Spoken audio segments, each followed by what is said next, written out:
Be careful, Diep. What?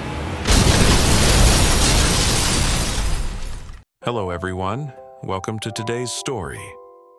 She thought the past was buried. She thought love had found its place. Until her ex-husband showed up. Now, everything trembles. The baby she carries, the man she trusts, the life she's building from silence. Is the child really his? Can trust survive a single moment of doubt? This is a story of choices made in whispers and hearts breakened without a sound. Stay with us till the end. And if you feel the weight of this story, hit subscribe and help us reach 1,000 followers. You're not just watching, you're part of something we're building. One silent heartbeat at a time. Let's begin. The morning was soft, draped in a silver mist that clung to the fields like old memories. James stood quietly at the edge of a clearing, where wildflowers nodded in the breeze, and the air smelled of damp soil and something gentle. In his hands was a rolled-up blueprint, marked with creases and pencil lines, not unlike the worries etched faintly into his brow. The carpenter arrived, wiping sawdust from his hands. He was younger, but his eyes had the weight of someone who understood the patience of wood. "I want something different," James said, unfurling the plan. "No nails if possible. I want the wood to lock together naturally, like a house that breathes." The man looked at the drawing, then at James. "That's a joiner's work. It'll take time, but it can be done." James nodded. "I'm not in a rush. I just want it to be right." As they discussed materials, workers, and dimensions, James drifted, his thoughts painting an image of Diep standing barefoot on the porch, the wind lifting her hair, laughter spilling from the kitchen window. A home. Not just shelter, but something sacred, something that could carry silence without fear. Before leaving, he paused beneath a lone tree. A sparrow flew overhead, then disappeared behind the half-formed sky of clouds. "We build what we believe in," he whispered. And though the ground was bare, James felt the weight of roots growing, quiet, unseen. A house could fall, but belief, if built right, could stand against storms. The sun hung low, spilling honey-colored light over the dusty path that led from the fields. Diep walked slowly, a basket of freshly picked melons resting heavy on her back. Sweat clung to her neck, but her eyes were calm, focused, somewhere between memory and the present. Then she heard it, a voice she hadn't heard in years. "Diep, is that you?" She turned. There he was. Pau, older, quieter, no longer smelling of liquor and ash. His shirt was worn, boots muddy, but his eyes, they held a fragility she hadn't expected. "I was just coming back from work," he said, stepping into the shade of a nearby tree. "You look, well." She nodded, unsure whether to smile. "I'm all right, just trying to make a living." They sat beneath the tree, the afternoon stretching long. Their words were simple, soft, like pebbles dropped into still water.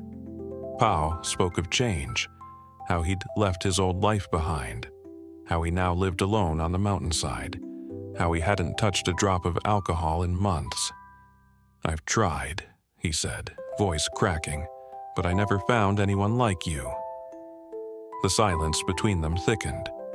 "I didn't come to ask for anything," he added, "only to say I'm sorry for everything." Diep looked away, eyes burning faintly. The wind shifted, rustling the leaves like quiet applause. "Thank you," she whispered. And just like that, the past didn't vanish. But it softened, like evening light falling on a broken fence. The sky darkened, not yet with night, but with the silver hush of dusk. James stood by the fence post watching the road that curved along the ridge. He wasn't expecting to see them, but there they were. Diep and Pau, walking side by side, her basket now carried by him. They didn't touch, they didn't laugh, but something in the rhythm of their silence unsettled him. When Diep returned, James was in the kitchen, slicing fruit in calm precision. The radio hummed a low tune in the background. She placed the empty basket on the floor and smiled, as she always did. "You're home early," she said. James glanced up, then down again. "Finished work sooner than I thought." There was a pause, brief but enough to stretch. He handed her a glass of water, their fingers brushing for half a second.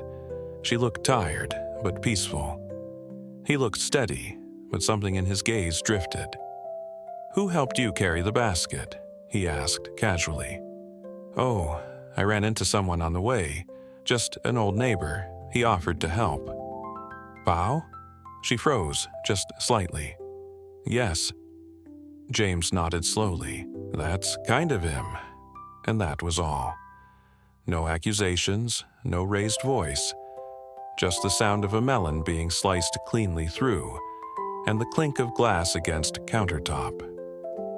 That night, James lay awake longer than usual. The moonlight filtered through the window, pale and indifferent. Beside him, Diep slept with one hand resting gently on her stomach, where their child, or someone's child, was quietly growing. He didn't speak his thoughts aloud, didn't voice the question forming in the space between their breathing. But in the quiet hours, his eyes remained open. And in that stillness, trust became something more fragile than he had ever imagined. A glass set too close to the edge of the table. The morning light was pale, filtered through the haze of early autumn. James held the truck door open as Diep stepped down carefully, her hand resting lightly on her belly.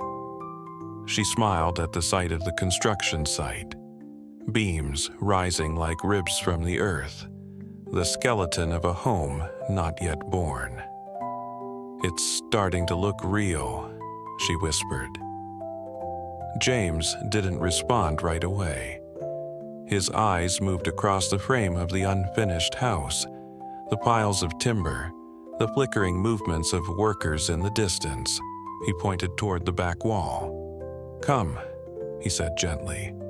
"I want to show you the view from the kitchen." They stepped over scattered nails and loose gravel. The air smelled of sawdust and morning dew. Diep followed closely, one hand in his, the other resting protectively across her belly.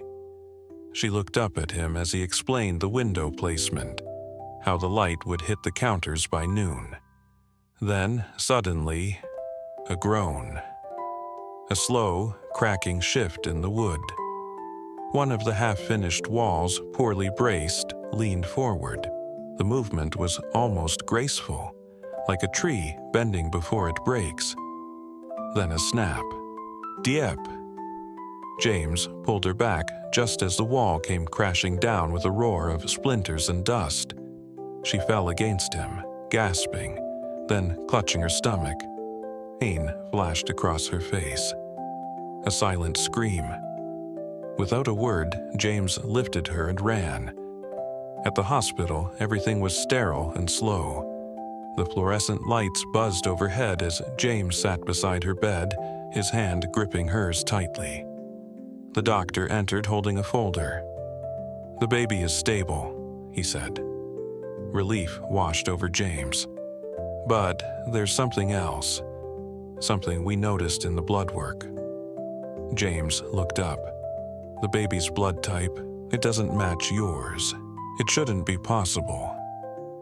For a long moment, no one moved, and in that moment, everything James had been trying to build creaked.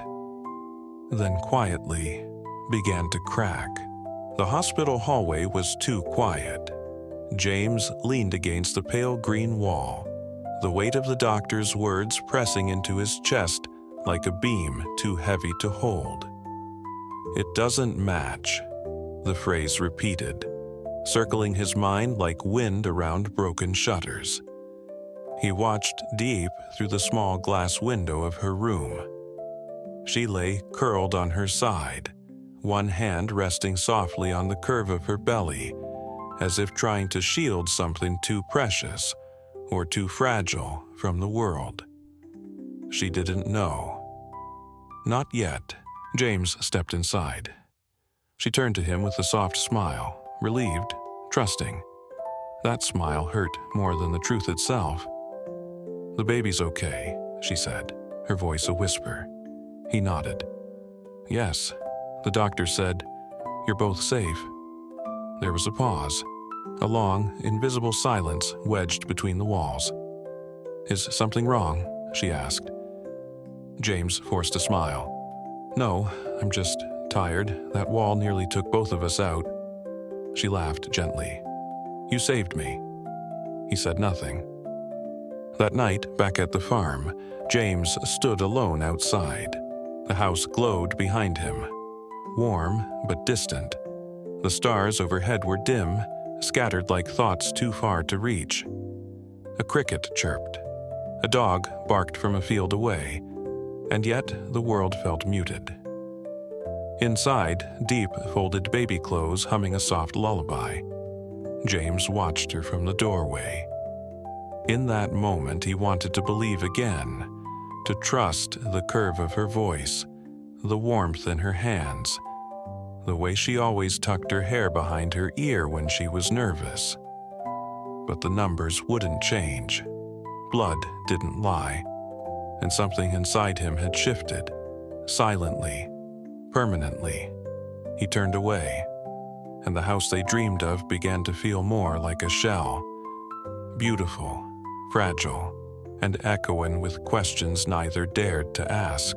The days passed slowly, like raindrops tracing the same path down a dusty window. James grew quieter.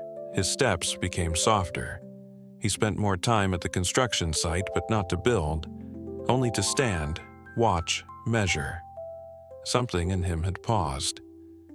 Diep noticed. She didn't ask right away. One morning, she prepared his tea the way he liked, strong, just a hint of ginger. He sat across from her at the table but didn't drink. "You're not sleeping well," she said. James shrugged. "There's a lot on my mind." She nodded, not pressing, but the silence between them had changed. It was no longer comfortable. It creaked like an old door left ajar, letting in questions neither of them could name. Later that afternoon, as James walked through the house half-finished, the wooden beams around him felt colder. He placed a hand on one, remembering the dream he once held there. But the dream was quiet now, blurred by a single drop of doubt. That night, Diep sat outside alone, her hands cradling her stomach. The wind was gentle, brushing against her skin like memory. She thought of Ly, the officer who had once helped her during difficult days. She had felt something strange back then, something familiar, a connection she couldn't explain. Now that memory returned, not with clarity, but as a whisper behind the fog. Inside, James stared at the old blueprint. His pencil hovered over the page but didn't move. What if it isn't mine? What if it is, and I still can't forgive the not knowing? He closed the book. Love, he realized, wasn't always about answers, but trust. Trust needed a door without locks. And right now, all his doors were closed. The morning was gray, not stormy, but heavy.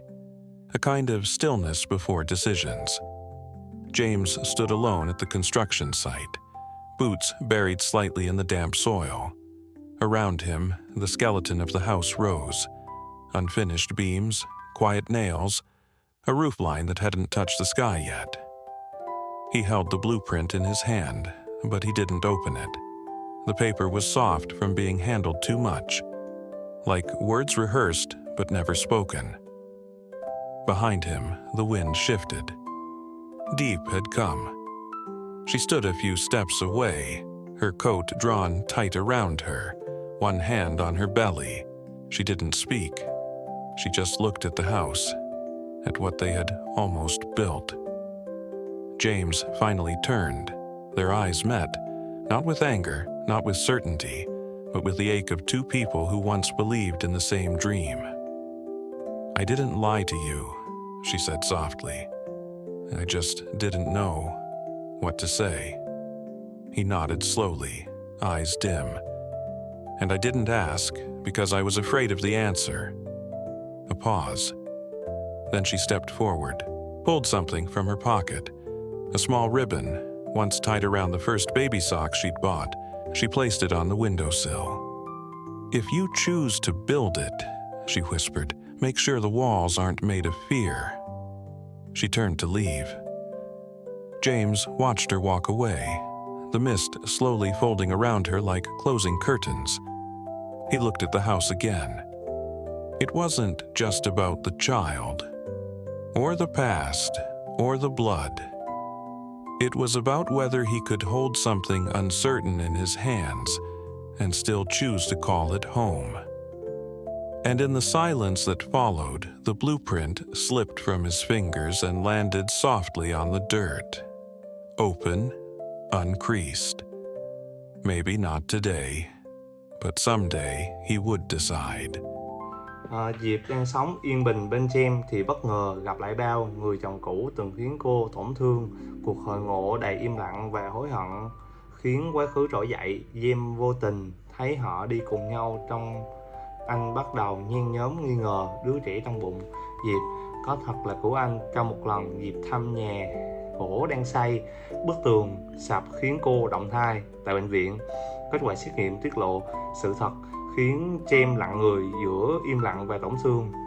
Anh phải đối mặt với lựa chọn tiếp tục giữa tình yêu hay dừng lại, một câu chuyện về sự tha thứ và nỗi nghi ngờ về căn nhà chưa kịp hoàn thiện đã nứt từ trong tim.